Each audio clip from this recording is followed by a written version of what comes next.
This is the bone, and this is the this particular niche is called the endosteal niche. Endosteal niche. In the endosteal niche, there will be cells that is in fact they are N category positive, N category positive, CD45 negative osteoblasts. Osteoblasts, they act as the cellular form of course the niche, and then there will be of course other osteoblasts here, and these are the HSCs that are attached. So suppose this is the one. This is the HSC, that is a hematopoietic stem cell. The markers for the hematopoietic stem cells here is of course type 2 positive, lineage negative, stem cell antigen positive, c-KIT stem cell antigen receptor positive, and N cadherin positive, and also CD45 positive. This is the markers for these hematopoietic stem cells. CD4 positive cells are called T helper cells, designated as TH. Okay.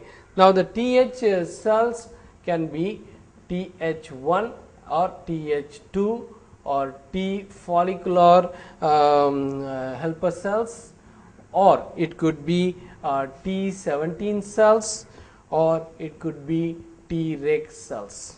The TH1 cells are involved in cell mediated immunity, TH2 involved with the antibody mediated immunity that is related to the allergic reactions, and here one phosphate group which is a negative charged, and one phosphate group here having the negative charge. This otherwise the positions are such a way that it holds the phosphate charge. This is the second carbon, this is the sixth carbon.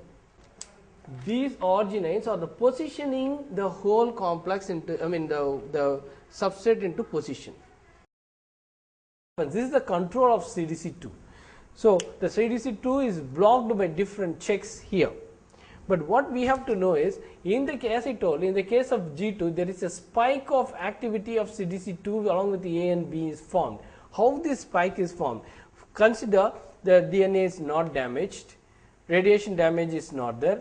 There is a completion of DNA replication, nutritional status is there, and of course, all other controls of course. So, therefore, tyrosine 15 is in fact dephosphorylated by the whatever the tyrosine 15 is there, that will be dephosphorylated by CDC25 phosphatase.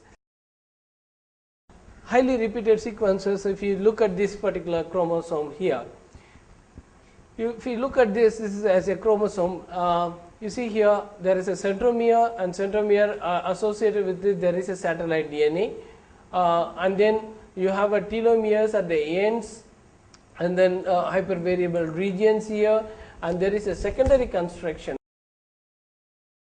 D represents dihydrouridine. So, the D loop contains this modified base. So, it is called as a D loop.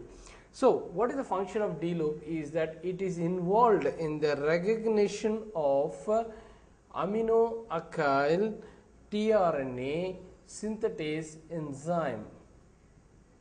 Is involved in the recognition of aminoacyl tRNA synthetase enzyme. So, otherwise the aminoacyl tRNA synthetase recognizes this motif and binds with the tRNA. It consists of approximately that this D loop consists of 8 to 12